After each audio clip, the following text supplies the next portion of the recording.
Good morning. Welcome to episode 16 of Tea, Coffee, and Torah. I'm glad to have you with me. We have been discussing Isaiah 66 in its historical context.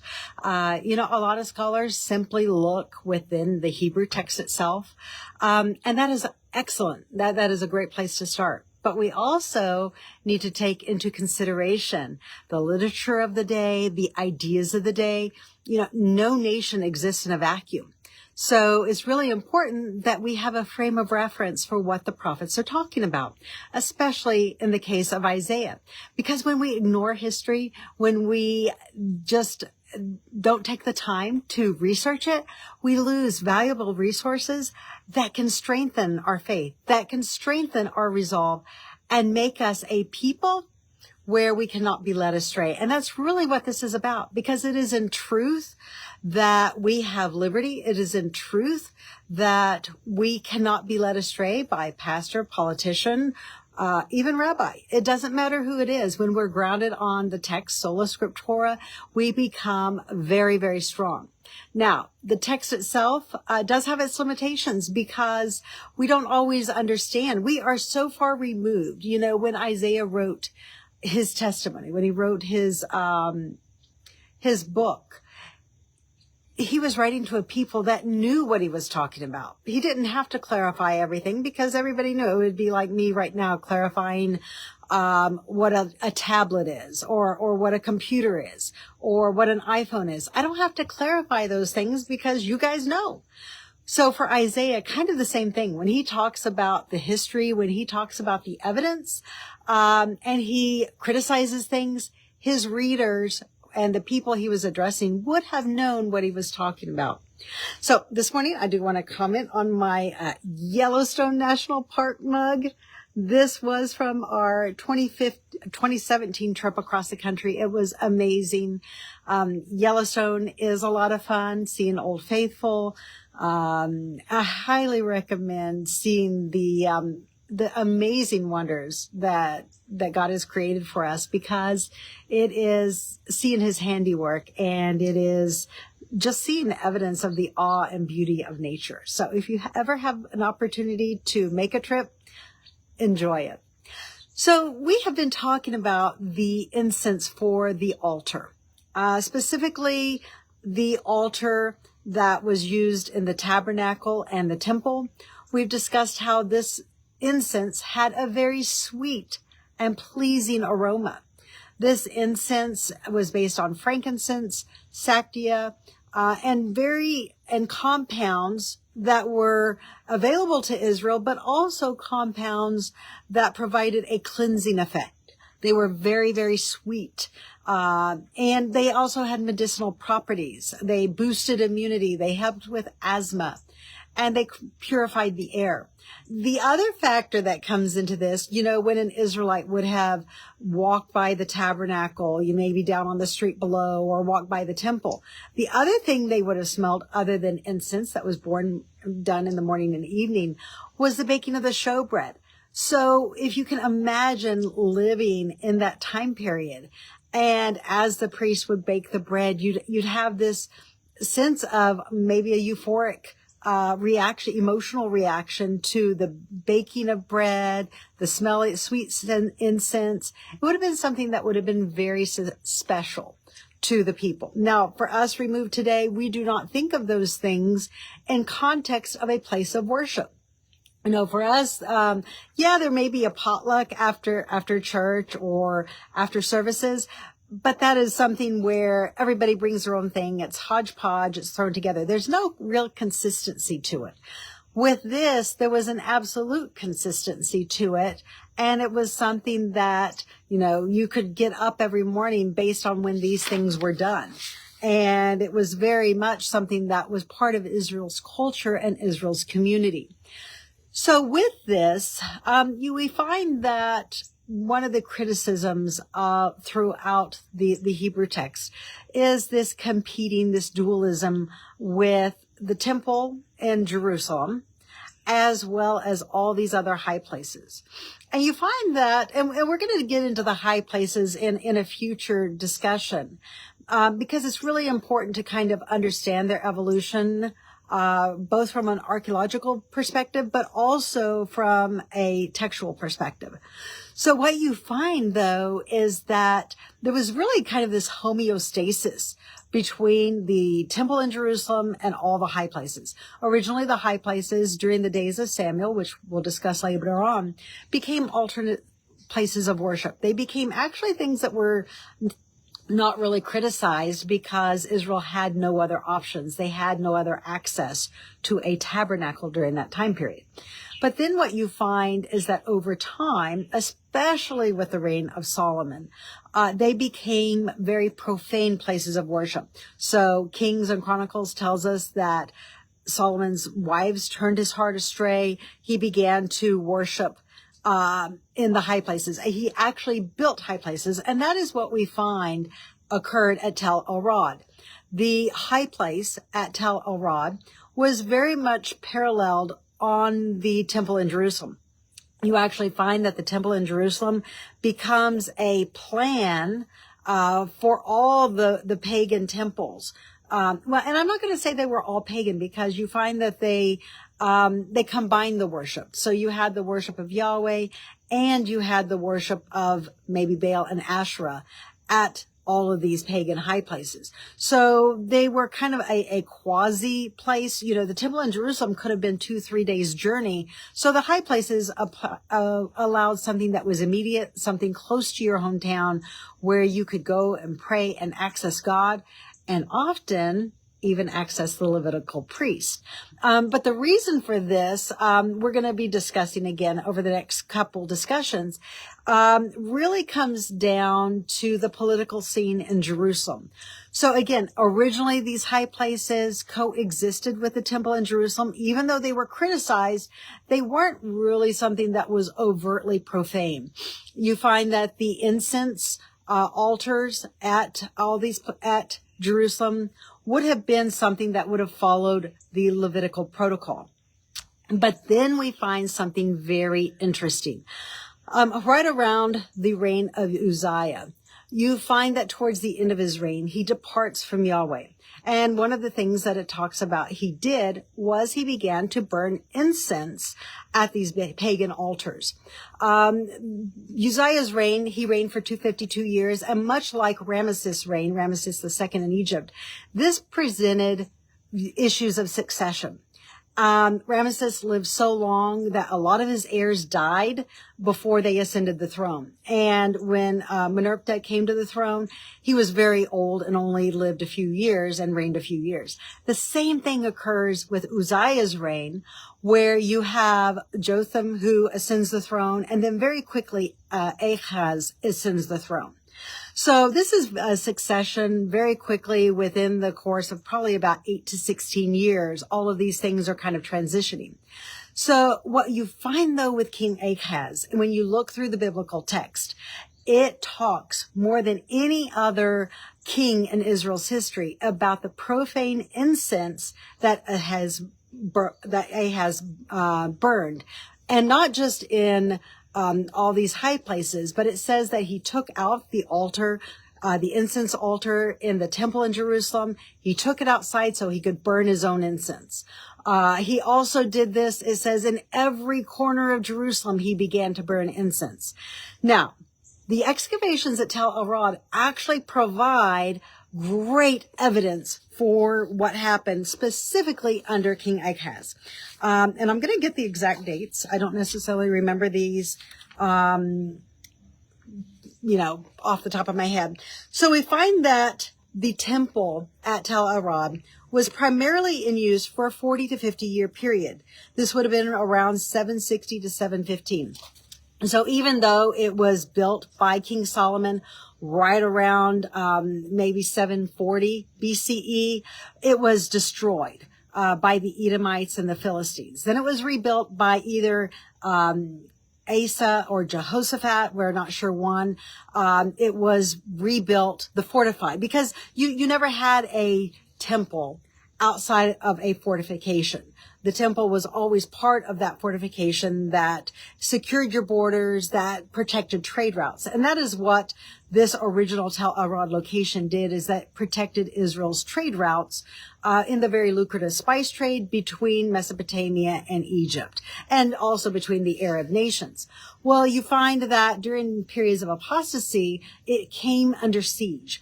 And when it came under siege, you find that the walls were destroyed, and even the temple itself was destroyed. But then it was often rebuilt. Originally, it had an altar. The altar was destroyed, and then a new altar was built directly on top of the old altar.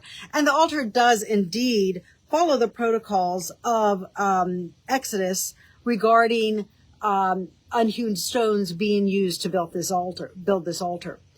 But what's interesting when we look at Tel Arad in specific relation to the incense that was burned is that it had two altars. On one altar, you find there was only frankincense, animal fat, spices burned. And that was the bigger altar. On the smaller altar, we find that cannabis was used, and the cannabis was mixed with animal dung. And this animal dung allowed the cannabis to be burned at a lower temperature. And that released the most psychoactive effects that it could, being burned at a low temperature. Now, you find that on the frankincense side, the animal fat allowed it to be burned at a higher temperature so that it really released more of the aroma. Now, when we look at the incense altars itself, we find that they were really only active for about a 15 to 20 year period, circa 735 to circa 715. This just happens to coincide directly with the reign of King Ahaz.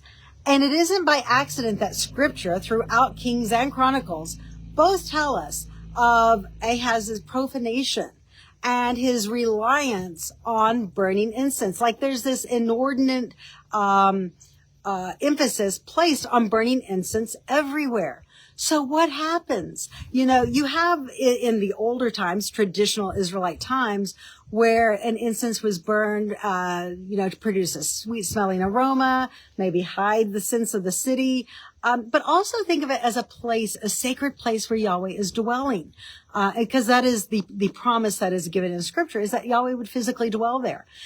And when you find that this physical dwelling has, this idea of cleansing the Holy of Holies, then all of a sudden, and it's interesting, the priest really wouldn't even let Ahaz profane the Holy of Holies. He had to take the incense altar outside of the temple in Jerusalem to do his profanation work.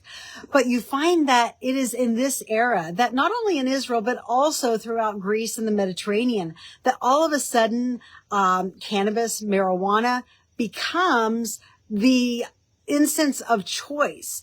And it produces this ecclesiastic high where people think they're getting close to God. And it becomes something that is fun. It becomes something that, everybody wants a high in their religion. This is nothing new under the sun. But you find that Ahaz institutionalizes it. It becomes a thing of state. Now, Ahaz didn't act alone. We also find that at least one priest in the Levitical priesthood very much took orders. He went along with what Ahaz did. And this would have been the priest Uriah. It says that he took and he built an incense altar. He actually built an altar to sacrifice on, like the altar in Damascus.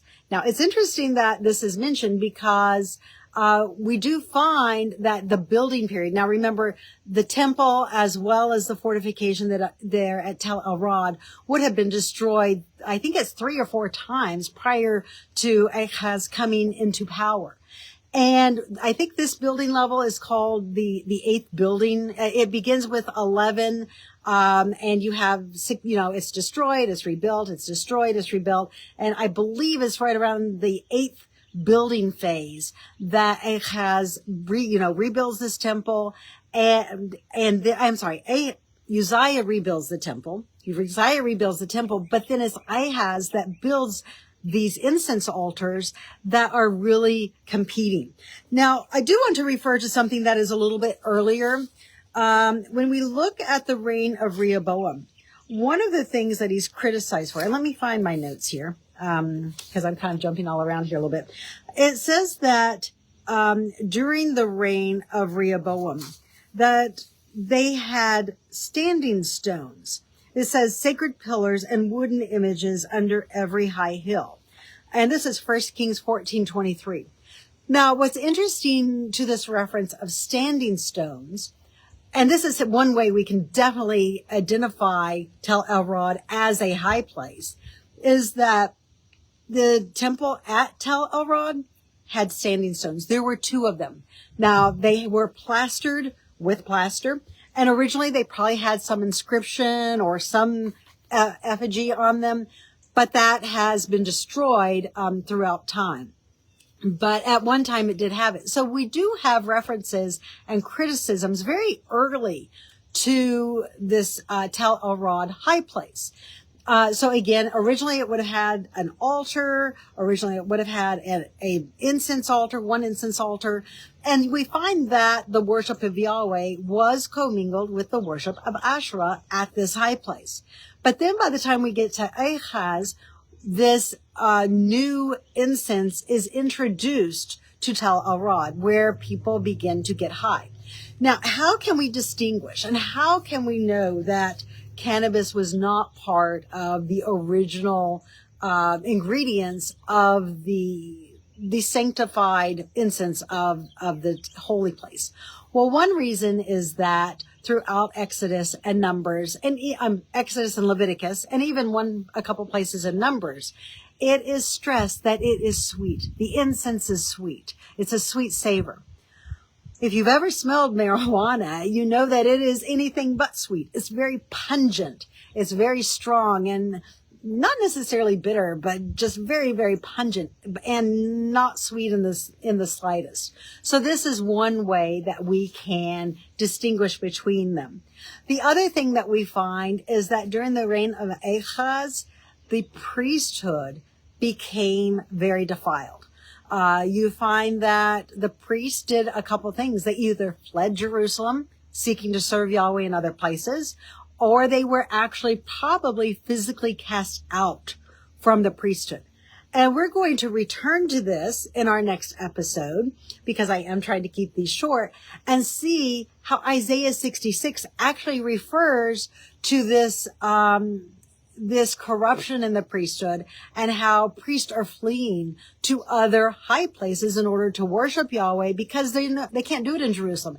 Ahaz has taken over the worship of all of the cultic practices there in Jerusalem. It's lost its autonomy, and it has really become a pagan edifice. In our next episode, we're going to look at how Hezekiah responds to this. We're going to also see the amazing numerous prophecies of Hezekiah within the book of Isaiah. You know, our tendency today is to apply them modernly, to relate them to us, and they do, but we first have to establish the historical context in which they occur. So from there, we're going to depart a little bit from our comparative studies of textual evidence, as we've done with the Hittites and even with Gilgamesh, and we're going to look more at archaeology, and we're going to see the cogency of how archaeology at Tel El-Rod specifically and other high places actually totally corresponds to the history that we have in Kings and Chronicles, where the righteous kings are not sacrificing at the high places. They're even being destroyed, and then they're being rebuilt under the reigns of unrighteous kings. So it's going to be interesting to see how this unfolds. But let me just say this caveat. This week, for Wednesday and Friday, we may or may not have our classes. If I'm not able to do it later in the week, we will resume next Monday, simply because I am going to be traveling for the rest of this week, and it's really going to depend on my time and my availability. So I hope this has been a blessing to you. We'll come back to this. We will flush this out a little bit more before we jump into more of the archaeological evidence for this. But just know, take this away, because when you read histories on this, when you read archaeological excavations, scholars tend to take the findings of Tel El-Rod, and then they backdate it and say, oh, this must have been the formula. Must have been what was sanctified in Jerusalem. But that really cherry picks the evidence. It says, okay, I'm going to accept this evidence here in Chronicles and dismiss this evidence over here in another verse in Chronicles or Kings. And it totally cherry picks and ignores what it says about Ahaz's profanation of incense.